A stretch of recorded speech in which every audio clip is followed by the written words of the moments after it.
Bonjour à tous et bienvenue dans Demain vous appartient, votre émission sur la série de TF1. Cette semaine, on peut dire que c'est la semaine de la vérité, puisqu'il y a eu pas mal de révélations sur les personnages de la série. C'est également la semaine de la nouveauté, puisque après 2 semaines, voici encore des nouveaux visages. Mais il y a une différence, c'est que ceux que nous découvrons n'ont pas pour vocation de rester dans la série mère, mais au contraire d'être les héros de la série dérivée qui s'annonce. C'est parti pour l'analyse en images de la semaine. Comme je vous le dis, c'est vraiment la semaine de la vérité puisqu'il y a plusieurs révélations. La police a découvert que Vadim était l'amant de Catherine. Ils ont retrouvé son ADN sur Zach. Ils nient l'avoir tué. Et on sait qu'ils avaient donc prévu de partir ensemble. Faute de preuves, c'est lui-même qui se retrouve en prison. Après tout, il n'y a pas d'ADN féminin sur le corps de Zach. Alors, on ne sait pas trop. Est-ce que Vadim est innocent? Parce que chronologiquement, on ignore. Est-ce qu'il a vu Jacques après Avetz ou avant? Bonne question. Il n'y a pas suffisamment de preuves.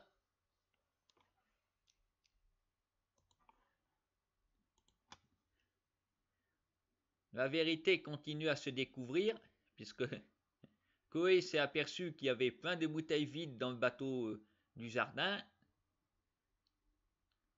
Des traces, des passages très réguliers d'Avetz à cet endroit.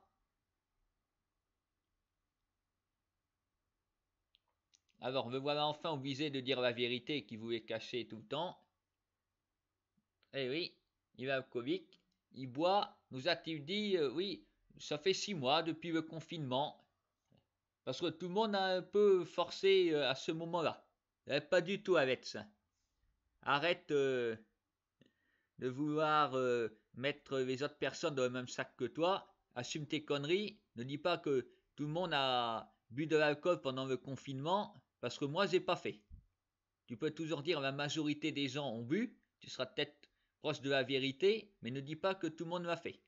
Parce que moi qui n'ai pas bu, je vais être le premier à te jeter la pierre.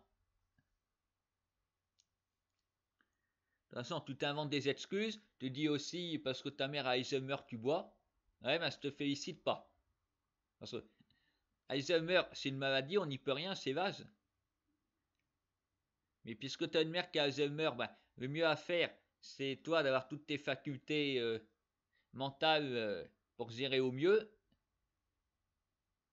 Au lieu de te provoquer toi-même un Alzheimer, voilà ce que j'ai à te dire. Toutes les excuses sont bonnes pour boire ou pas, mais dans ta tête, voilà, il y a tout.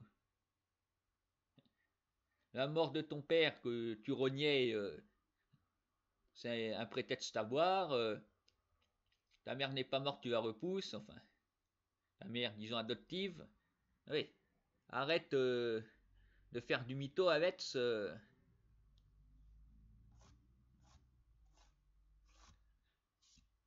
C'est facile d'accuser la terre entière.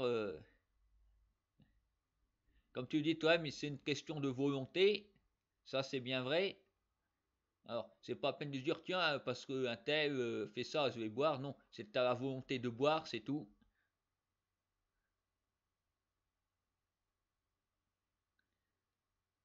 Et quoi qui lui dit, j'ai pourtant, je peux tout te pardonner, dis-moi. Ah oui, il disait rien. Il a fallu qu'elle trouve les bouteilles pour que, après avoir eu le nez dans ses mensonges, il soit obligé de dire la vérité. Parce que mettre sa famille en danger comme il a fait tout le temps, avec ce n'est bon qu'à se plaindre, hein, je sais pas pourquoi je bois, et puis ça me fait pas du bien, et je continue.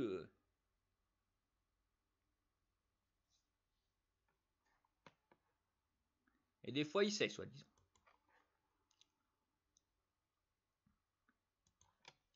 Et Chloé découvre ensuite une autre vérité. Ça fait beaucoup en 24 heures voilà, de découvrir l'infidélité de son mari.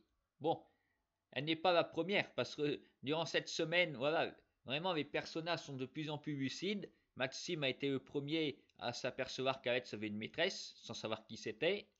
Bart, lui, il a compris que c'était sa mère. Chloé ne se doutait de rien puisque Alex s'était évidemment payé le culot de tout nier auprès de Maxime. Non, j'ai pas de maîtresse, tu te trompes.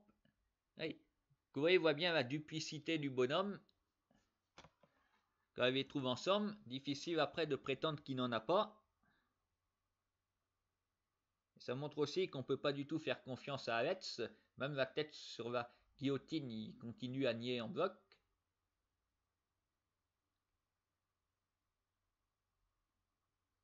Ça montre de toute façon que c'est un homme complètement imprudent, peut-être sans volonté aussi justement, parce que l'alcool et sa relation avec Ford, au lieu de cesser ça, non, il s'est entêté à poursuivre. Après avoir failli avoir un accident de voiture, après avoir fait tomber ses vestes, non, il continuait encore et toujours à boire de l'alcool, à être fort. Maxime était proche de la vérité, il a nié, il aurait mieux fait de se dire, bon, maintenant il faut que je fasse attention avant d'être découvert pour de bon, et pas du tout. Totalement inconscient, égoïste, voilà, un reproche qu'il faisait à ses parents, lui-même est bien un égoïste.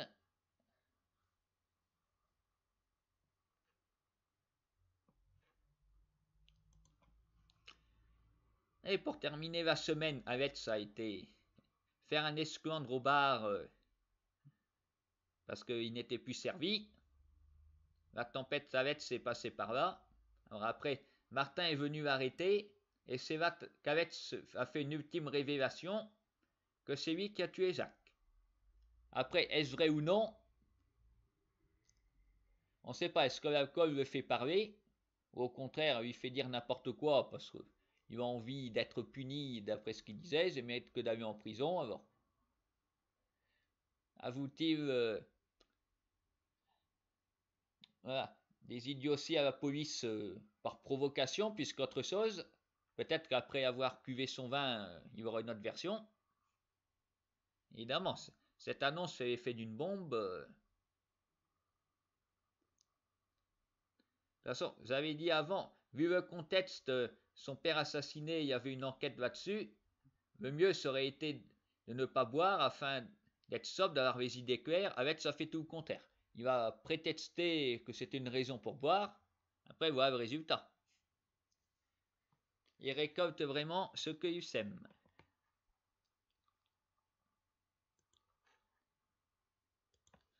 Passons maintenant aux intrigues secondaires, où il y a encore des vérités qui apparaissent, puisque Veilla est revenu à 7, Samuel est allé la voir en cachette d'Alma. Le problème, c'est que le lendemain, Nour est allé le prendre à partie au Spoon.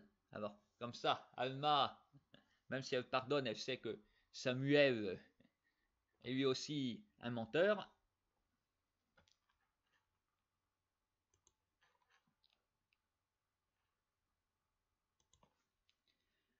Sinon, il y a des choses qui s'arrangent, comme le couple Arthur et Sophia qui se reforment enfin, histoire de la 7 step sans mettre derrière eux. Alors peut-être trouver sa conclusion, parce que nous ne les aurons vus qu'une seule fois dans la semaine, alors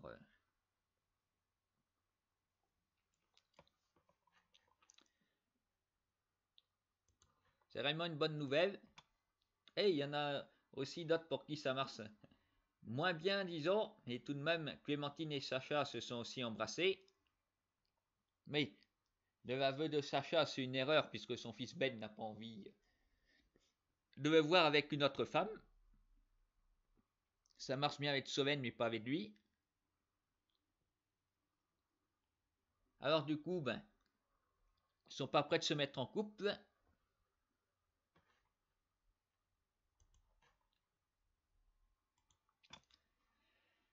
Autre intrigue qui se poursuit, ben, c'est la gifle que Louise a donné à Jules, qui fait ensuite de la provocation. Sandrine a décidé de demander la mutation de Louise pour être tranquille. Le problème, c'est que Morgane menace de partir elle aussi. Alors, c'est difficile pour Sandrine.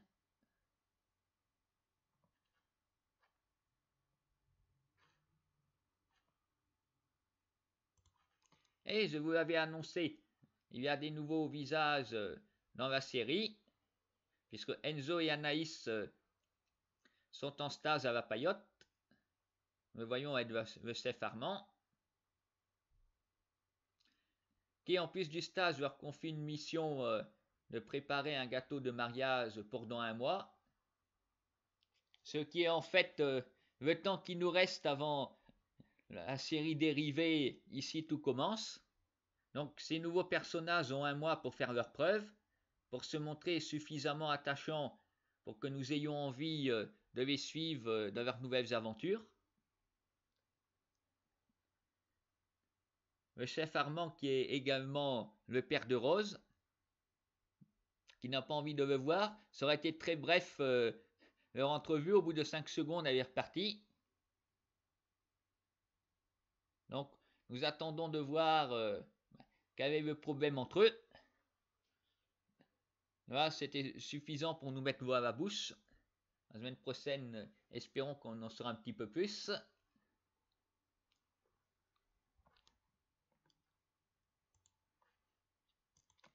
Et parmi ces personnages charismatiques, il y a aussi Salomé, qui se rapproche de Maxime pour l'aider à faire la cuisine. Elle lui propose également d'intégrer l'école. Ce dernier va y réfléchir. Bon, vu le contexte familial, ce sera peut-être une raison pour qu'il s'en aille loin de tout ça.